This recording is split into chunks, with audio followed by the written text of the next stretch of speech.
The colony ship Dawn's promise fell from the sky like a wounded bird. It crashed into the mud of a world that had no name, only a number in the old Earth catalogs. Inside the broken hull, 12,000 humans waited to die. Captain stood on the bridge and looked at the damage reports. The life support systems were failing. The water recyclers were poisoned by strange bacteria from this alien soil. The seeds they had brought from Earth would not grow here. The air was thin and cold, and winter was coming. She was 34 years old, and she was responsible for every soul on this ship. "How long do we have?" she asked her chief engineer. 3 months, he said. "Maybe 4 if we start rationing now. But the sickness is spreading faster than we can treat it. The bacteria in the water. We have nothing that can kill it." Closed her eyes. They had traveled for 60 years in cold sleep to reach this world. They had left behind everything they knew. And now they would die here, on a planet that did not want them. She did not know that someone was watching. The collective had ruled this region of space for 10,000 years. Their empire had once stretched across 1,000 star systems. Their cities had been made of living crystal that sang in the light of their suns. Their scientists had unlocked secrets that younger races could not even imagine. But that was long ago. Now they were dying. Their population fell with each generation. Their crystal bodies grew dim and brittle. They held only 47 worlds, and each year they held fewer. Their scientists said they had perhaps 3 more generations before the last would close their eyes and fall silent forever. High Luminary Oran was old even by standards. His crystalline form had once glowed with brilliant blue light. Now it was pale almost, and cracks ran through his body like rivers on a map. He stood in the observation chamber of his ship and watched the human colony on the world below. "They are dying," said his advisor, a younger named. "The planet is killing them slowly." "I can see that," Oran said. "They are not our concern. This world is within our territory, yes, but we have no obligation to help them. And we cannot afford to help them. Every resource we spend on these creatures is a resource we cannot spend on our own people." Oran did not answer. He watched the humans below. He could see them moving around their broken ship, trying desperately to survive. They were soft, fragile things. They lived such short lives. Could live for 1,000 years. These humans would be lucky to see 100. And yet they fought so hard to live. "What sickness do they have?" Oran asked. "Check the readings. A bacterial infection in their water supply. Their bodies cannot fight it. It will kill them all within 2 months. Can we cure it?" Stared at him. "High Luminary, the compounds needed for such a cure. They are the same compounds we use for our own survival treatments. We have so little left. If we give it to them, our own people will suffer." "I did not ask about the cost. I asked if we can cure them." "Yes, we can." Oran turned away from the window. "Then we will. Send our biosynthesis experts to the surface. Share our seed stocks that can grow in hostile soil. Give them everything they need to survive." His crystal form flickered with distress. "High Luminary, this is madness. These creatures mean nothing to us. They have nothing to offer us. They are primitive, violent, and short-lived. Why would we sacrifice our own future for theirs?" Oran was quiet for a long moment. When he spoke, his voice was soft. "Because we were great once. We built wonders that made the stars jealous. We were wise and powerful and kind. And now we are dying, and there is nothing we can do to stop it. But we can choose how we die. We can choose to be remembered as we were, not as we have become." He looked back at the planet below. "Let us die having been kind one final time." 3 days later, the ships landed near the human colony. Captain walked out to meet them, surrounded by armed guards who were too sick and weak to fight. She expected enemies. She expected demands or threats or conquest. Instead, she found Oran waiting for her with gifts. They gave the humans everything. They gave them the cure for the bacterial sickness. They gave them seeds that would grow in the alien soil. They gave them water purification technology that would keep them safe. They gave them medicine and tools and knowledge. They asked for nothing in return. Stood before Orion in the shadow of his ship. The crystalline being towered over her, ancient and beautiful and sad. She did not have words for what she felt. Her people had been saved by strangers who had no reason to save them. Why, she asked, why help us? We have nothing to give you. Orion made a sound that might have been a laugh. That is exactly why we helped you. Because you could not help yourselves and we could. Because kindness should not require payment. Felt tears running down her face. She had been prepared to die. She had been prepared to watch her people die. And now they would live because of this strange, dying race that owed them nothing. She dropped to her knees in the mud. It was an old earth tradition, one that her grandmother had taught her. She pressed her hand to her heart. I swear an oath, she said, by blood and bone and the memory of those yet unborn. My people will not forget this. We will carry this debt until the stars grow cold. Whatever you need, whenever you need it, humanity will answer. Orion looked down at her. He did not understand the gesture. His people would not live long enough to see if her words meant anything. Stand up, Captain, he said gently. Go and save your people, that is payment enough. The ships departed the next morning. The humans watched them go, these strange crystalline beings who had saved them for no reason at all. In the first permanent building the colonists constructed, a young girl named Maria carved the symbol into the cornerstone. Her mother asked her why. So we never forget, Maria said. The colony grew. The humans survived. They named their new home New, and they built it on the foundation of a debt they would never forget. 847 years later, they would prove that meant every word. Archivist walked through the Hall of Honored Obligations. It was a vast building, stretching for kilometers beneath the surface of Earth. The walls were lined with shelves, and each shelf held records of debts that humanity owed. Some debts were simple: a merchant who had given food to starving colonists, a doctor who had saved lives during a plague. These debts were tracked, and when the time came, they were repaid.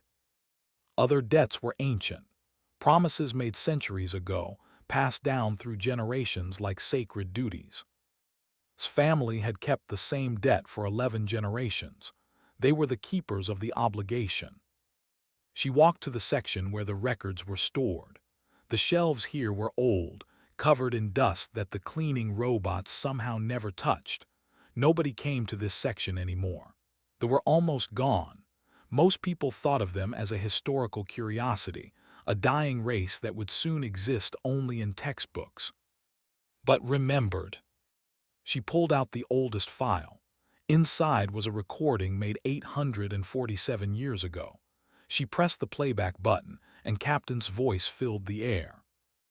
I swear an oath, by blood and bone and the memory of those yet unborn.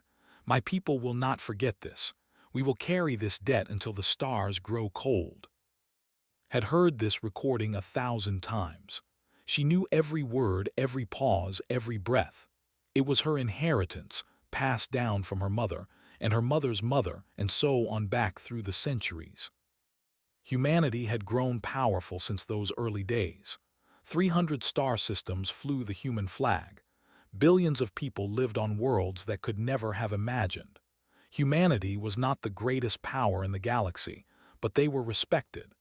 They were known for being stubborn, adaptable, and strange in ways other species could not understand. And they were known for keeping their promises. Had spent her life studying them. She knew their history, their culture, their slow decline. She knew that only 4 worlds remained inhabited. She knew that fewer than 90,000 still lived, scattered across those dying worlds. But something was wrong. She had been reviewing the data for months. The decline was too fast, too consistent. Natural extinction had ups and downs, periods of recovery and periods of collapse. But the numbers fell steadily, year after year, like a clock counting down to 0. It was too perfect, too controlled. Someone was killing them. Dug deeper, she accessed old survey records, shipping logs, environmental data from worlds. What she found made her blood run cold. The Dominion of had been slowly poisoning worlds for 300 years. They were a powerful civilization, aggressive and expansionist. They wanted this ancient territory, the rich star systems that the crystalline beings had once ruled, but they did not want to fight for it. War was expensive and unpredictable, so they had chosen a different path. They had contaminated the crystal resonance pools. These pools were sacred to the. They were where new were born, where the crystalline beings reproduced. They had introduced subtle poisons that destroyed the pools slowly, so slowly that they did not notice until it was too late. Each generation, fewer children were born. Each generation, they grew weaker. It was genocide stretched over centuries, patient, quiet, and almost complete. Took her findings to her supervisor. Her supervisor took them to the Director of Honored Obligations. The Director took them to the United Human Councils. The council chamber was enormous, filled with representatives from every human world. They fell silent as presented her evidence. Charts and graphs appeared on the screens around her. The slow poisoning of an entire species, laid out in cold, clear numbers. When she finished, no one spoke. Council elder stood. She was old, her hair white as snow, but her eyes were sharp as knives. She was distant relative, a descendant of the same family that had kept the debt for so long. "How certain are you?" the elder asked. "Completely certain," said. "The evidence is undeniable. They have been murdering the for 300 years." The elder nodded slowly. "And what do we owe them? Read the original oath." Pressed a button. His voice filled the council chamber, strong and clear despite the centuries. "I swear an oath, by blood and bone and the memory of those yet unborn. My people will not forget this. We will carry this debt until the stars grow cold. Whatever you need, whenever you need it, humanity will answer." The recording ended. Silence filled the chamber. Elder looked around at the assembled representatives. Her voice was calm, but something burned beneath the surface. "Then we pay in full," she said, "with interest." The decision was not debated. It was not voted on. It simply happened, as natural as breathing. Humanity would go to war for the. Across human space, the ancient communication drums began to sound. They were a tradition borrowed from old Earth, from a time before humans had reached the stars. They were used only for special occasions, only when humanity went to war not for survival or profit, but for honor. The drums had not sounded in 400 years. On Nu, the descendants of the original colonists gathered in the central square. They had kept their own records, their own traditions. Every child learned the names of the who had died crafting the cure that saved their ancestors. Every family had a small crystal, a gift from the, passed down through generations. When the drums sounded, they knew what it meant. "It is time," said Maria, the oldest living descendant of Captain. She was 107 years old, kept alive by medicines that would not exist without knowledge. "It is time to pay what we owe." The galaxy would soon learn something about humanity. They kept their promises. They remembered their debts. And when someone threatened those who had helped them, they would shake the universe to set things right. They did not know any of this. On their dying worlds, they tended their crystal gardens and waited for the end. They had accepted extinction long ago. They had made peace with their fate. They did not know that humanity was coming. The ambassador laughed. He sat in the great hall of the Neutral Assembly, surrounded by representatives from a dozen species. The human delegation stood before him, and they had just delivered an ultimatum that he found absolutely hilarious. "Let me understand this correctly," Ambassador Al said, his mandibles clicking with amusement. "You want us to reverse the contamination of the worlds. You want us to pay reparations. You want us to submit to judgment for our actions. and if we refuse, you will go to war." "That is correct," said human Ambassador Wei. Her face showed no emotion. Al laughed again. "For those dying crystals, there are barely enough of them left to fill one of your cities. They offer you nothing. They have no resources, no strategic value, no future. What you are proposing is completely irrational." Ambassador smiled. It was not a friendly smile. "You are right," she said. "It is irrational. We are going to do it anyway." The hall fell silent. The other species watched with confusion and fascination. They had three powerful allies. Their combined fleets outnumbered the human navy. By any rational calculation, humanity should back down. But the humans did not seem interested in rational calculations. "You are bluffing," Al said, but his voice was less certain now. "We are not," replied. "You have 30 standard days to accept our terms. After that, we will come for you." She turned and walked out of the hall. Her delegation followed. The doors closed behind them with a sound like thunder. Al looked around at his allies. "They are bluffing," he said again. "They must be. No species wastes resources on symbolic gestures at this scale." But doubt had entered his voice, and everyone heard it. Across the galaxy, the human war machine began to move. This was not like other wars. Usually, war brought division. Politicians argued about costs and benefits. Citizens protested in the streets. Military leaders debated strategy and risk. None of that happened. For the first time in centuries, humanity was completely united. There were no protests against the war. There were no politicians calling for peace. Every human world, every colony, every station contributed what they could. The story of Nu spread across human space. Children learned how they had saved their ancestors. They learned the names of the crystalline beings who had given their own survival medicine to save human lives. They learned about High Luminary Iran, who had chosen kindness when he could have chosen indifference. Songs were written, poems were composed. Artists created images of the first meeting between and Iran. The story became something sacred, a reminder of who humanity wanted to be. And now, someone was murdering the people who had saved them. The human fleet assembled at the edge of territory. 700 warships, the largest human fleet ever gathered. Their hulls were painted with the same symbol that Maria had carved into the cornerstone of Nu 8 centuries ago. While the fleet prepared for war, Ambassador traveled to her ship landed on a dying planet. The great crystal cities that had once covered this world were mostly ruins now. Only a few thousand still lived here, tending the ancient gardens, waiting for the end. High Luminary Eth met her at the landing site. He was a direct descendant of Iran, and he looked very much like his ancestor, a tall crystalline being, beautiful and sad. But where Iran had glowed with faint light, Eth was almost completely dim. His people were dying, and he had accepted it long ago. "Ambassador," he said, "we are honored by your visit, but we do not understand it. Why have you come?" Bowed deeply. Then she reached into her bag and pulled out a document. It was old paper, preserved for centuries in vacuum-sealed containers. The writing on it had faded, but it was still readable. At the top was oath, written in her own hand. "I swear an oath, by blood and bone and the memory of those yet unborn.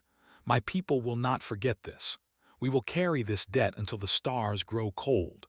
Whatever you need, whenever you need it, humanity will answer." Below her signature were other signatures. Dozens of them, hundreds of them, stretching down the page and onto new pages that had been added over the centuries. Every human leader since had signed this document. Every one of them had reaffirmed the debt. Eth's crystalline form trembled as he looked at the document. His glow, so dim before, flickered with sudden light. "You remembered." His voice was barely a whisper. "Humanity always remembers," said.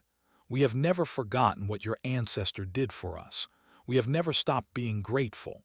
And now we have learned what they have done to you." She looked into Ev's ancient eyes. "High Luminary, we are going to war for you, but we need to know something first. What would justice look like? What do you want us to do?" Ev could not answer. For centuries, his people had prepared for extinction. They had made peace with their fate. They had stopped hopping for anything except a quiet end. And now the humans were here, with a debt they had kept for 847 years. "I must consult with the other elders," Ev finally said. We did not expect this. We did not expect anything." Nodded, "Take all the time you need. We will wait." That night the elders gathered for the first time in 300 years.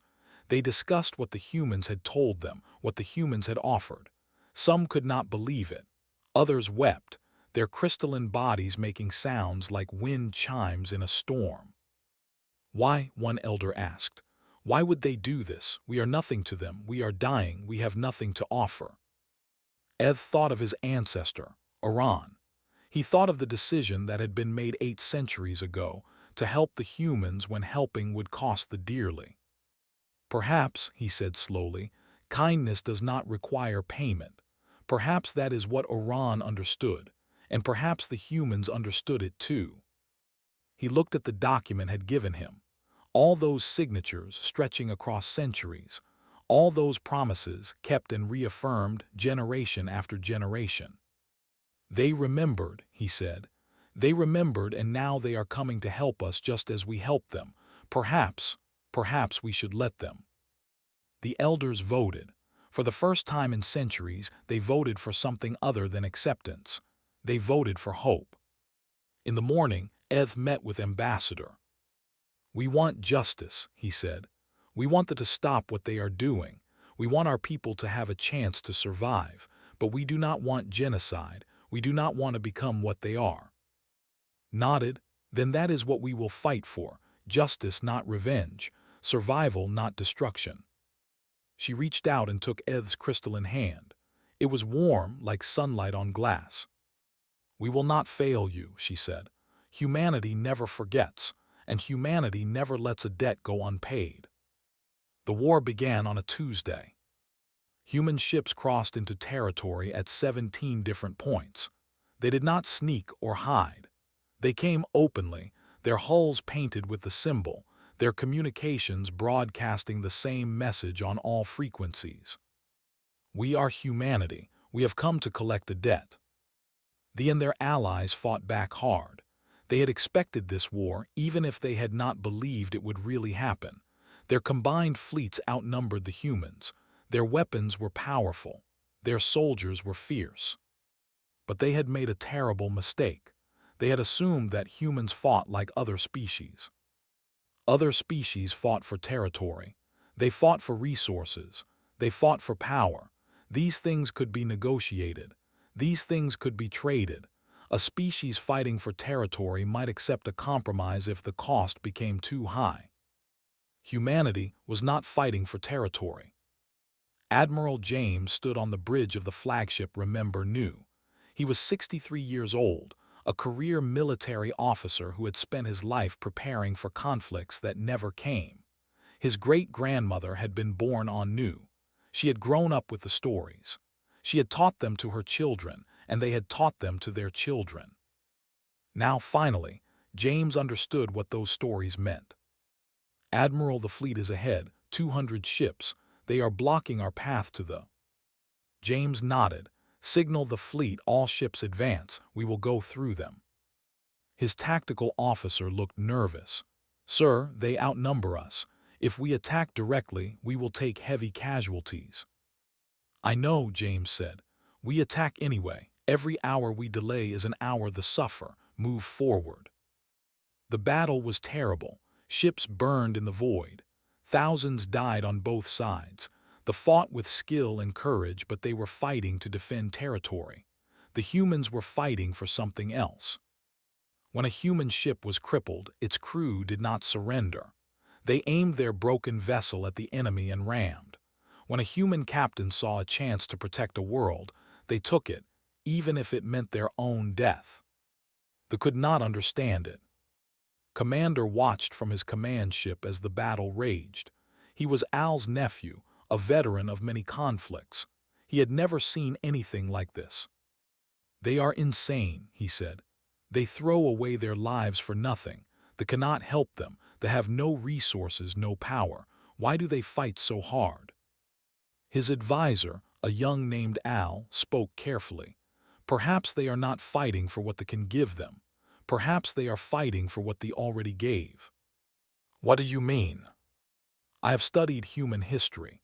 800 years ago, they saved a human colony. They gave medicine, food, technology. They asked for nothing in return." Waved a limb dismissively. "That was centuries ago.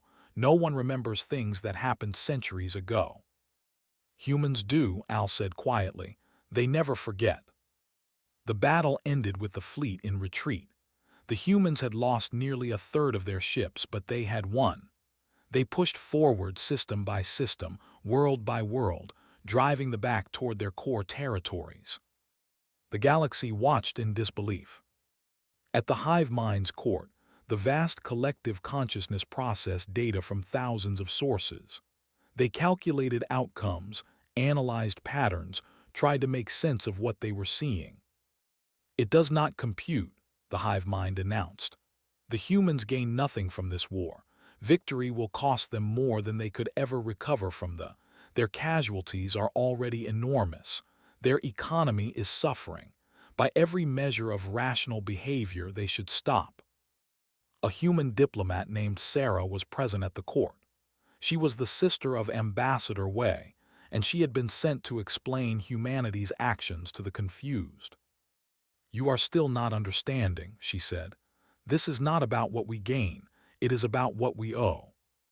The hive mind processed this. "Explain." 847 years ago, they saved 12,000 humans. They gave us medicine that their own people needed to survive. They chose our lives over their own future. They asked for nothing. She stood up. "We owe them everything. We owe them our existence. And now someone is murdering them. What kind of people would we be if we did nothing?" The hive mind had no answer. The war continued. Months passed. The human advance slowed, but it never stopped. More ships arrived from human space. More soldiers enlisted. More resources poured into the war effort. And then came the Battle of Prime. They had massed their remaining fleet at the... If they could destroy this world, kill the last significant population of, then the war would lose its purpose. The humans would have nothing left to fight for. 300 ships moved toward the planet. On the surface, they watched the sky and prepared to die. High luminary Eth stood in the ancient crystal garden, surrounded by his people. There were only 3,000 of them left on this world. Children held their parents' hands. Elders who had lived for centuries closed their eyes. "We had hope," Eth said quietly. "For a little while we had hope." And then the sky lit up. Human ships dropped out of faster-than-light travel directly between the fleet and the planet. 112 ships, all that could arrive in time. They were outnumbered nearly 3-1. Admiral's voice came over all frequencies. "Attention fleet. This is Admiral James of the Remember New. 847 years ago, they saved 12,000 humans who meant nothing to them. Today, we return the favor." He paused. "Every life is worth a human ship. Test us." They tested them. The battle was the bloodiest of the war. Human ships burned and broke and died. The Remember New took hit after hit, its hull torn open in a dozen places. Admiral refused to retreat. "Hold the line," he ordered. "Hold the line no matter what." Below on the surface, they watched the battle in the sky. They saw human ships sacrifice themselves to block weapons. They saw human pilots ram their fighters into cruisers. They saw humans die, again and again, to protect a species they had never met. Eth wept. His crystalline body sang with sorrow and wonder. Why, he asked no one, why would they do this? The battle turned. Reinforcements arrived from other human fleets. The faced with destruction finally retreated. Their fleet fled into deep space, broken and defeated. Admiral, wounded and exhausted, spoke one final message. Prime is secure. Begin landing medical and restoration teams. We have a debt to pay. On the surface, human ships descended. They carried doctors and scientists, medicine and equipment, everything needed to begin revering centuries of contamination. They carried hope. A child, one of only a few hundred left on the planet, watched the ships land. She saw humans emerge, strange soft creatures with 2 arms and 2 legs and faces that leaked water from their eyes. She did not understand why they were crying. She did not understand any of this. But she understood that she was alive when she should have been dead. And she understood that these strangers had come from across the galaxy to save her. She walked forward and took a human's hand. "Thank you," she said in the human language she had only just learned. The human knelt down and hugged her gently. "We should have come sooner," the human said. "We should have watched over you better, but we are here now, and we will never leave you alone again." The war ended not with a great battle, but with a surrender. The dominion of had been broken, their fleets were destroyed, their allies had abandoned them. They were surrounded by human ships, they had no choice left. The galaxy expected humanity to destroy them. After everything they had done, after the centuries of slow genocide, no one would blame the humans for demanding blood. Many species would have done exactly that. But humanity had learned something from the long ago. They had learned that mercy was not weakness. High Luminary Eth stood in the great hall of the Neutral Assembly, the same hall where, months before, the ambassador had laughed at humanity's ultimatum. Now that ambassador knelt before him, waiting for judgment. The hall was packed with observers from every major species. They had come to witness the end of They had come to see humanity take its revenge. Eth looked at the kneeling leader. He thought about what this creature's people had done. 300 years of slow poison, generations of children never born, a civilization brought to the edge of extinction. He thought about rage. He thought about justice. He thought about what it would feel like to order the destruction of just as they had ordered the destruction of his people. Then he thought about Iran, his ancestor who had chosen kindness when he could have chosen indifference, who had saved the humans not because they were useful, but because they were suffering. Eth made his decision. "Stand up," he said.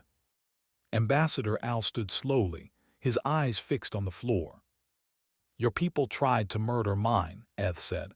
"For 300 years you poisoned us. You stole our future. You nearly succeeded in erasing us from existence." He paused. "But we will not do to you what you did to us."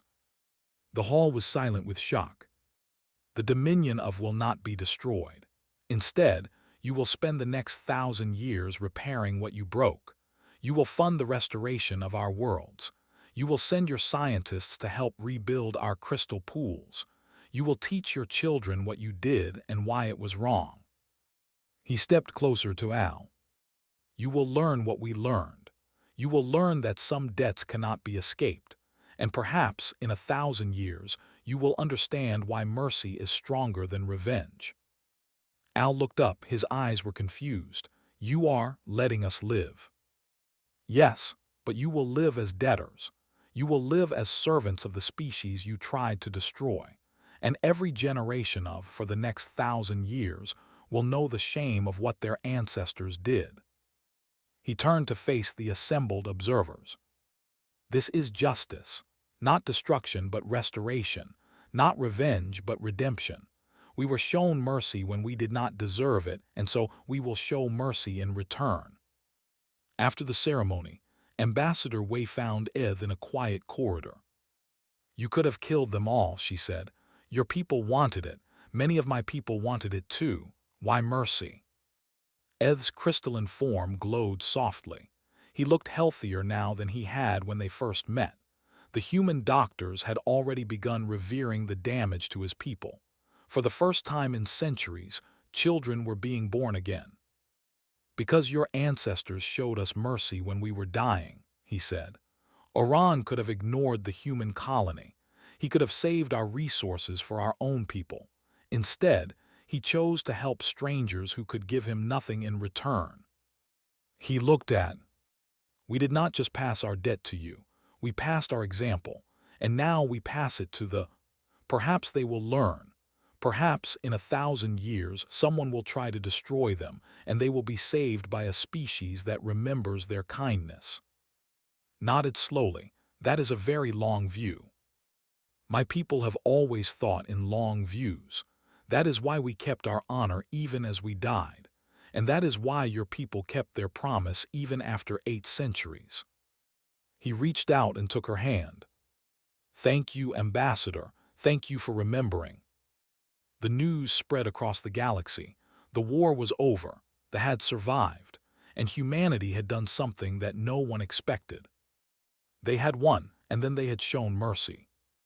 In the halls of the hive mind, the collective consciousness processed this information with something very close to confusion. They could have destroyed they chose not to. This does not match our models of predator behavior. This does not match any of our models. A new file was created in the database.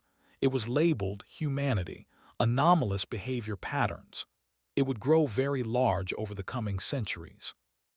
Across the galaxy, other species began looking at their own histories, old debts they had forgotten, old kindnesses they had never repaid. Some were ashamed, some were inspired. The Trade Federation discovered that they owed a significant debt to a small species called the... They had forgotten about it for 300 years. Within a month of the war's end, they had begun repaying it. The collective of found records of a debt to themselves from before the decline. They sent ships laden with gifts to Prime. Something was changing in the galaxy.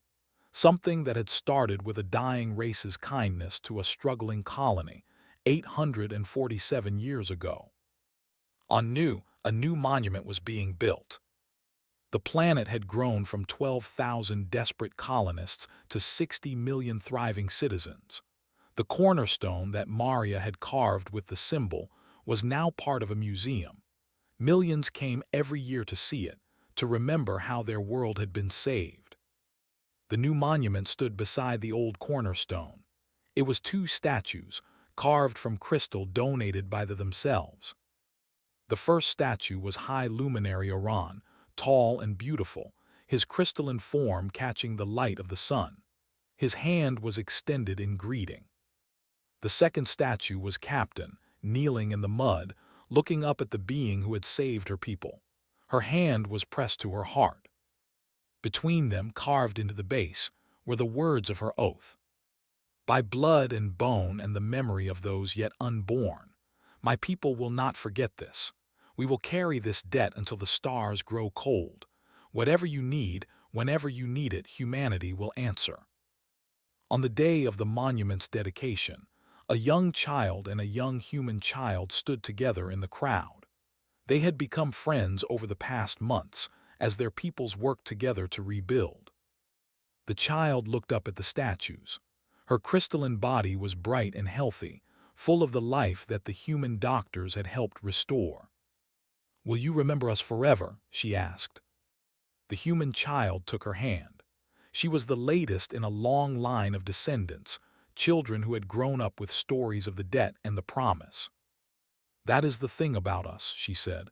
"We never forget, and we never let a debt go unpaid." Above them, the stars shone in the afternoon sky. The galaxy was vast and cold and full of dangers, but it was also full of possibilities. They would not die. They would grow again, slowly, over centuries, and they would always have humanity beside them, stubborn and strange and eternally grateful. Somewhere out there, other species were learning the lesson that they had learned, the lesson that the galaxy was beginning to understand. If you are cruel to humanity, they will fight you. If you are indifferent to humanity, they will ignore you. But if you are kind to humanity when they are weak, they will remember. they will remember forever. And when they are strong, they will shake the universe to repay that kindness. This was humanity. This was their gift and their curse. They never forgot. They never let a debt fade. And their response could shake the universe.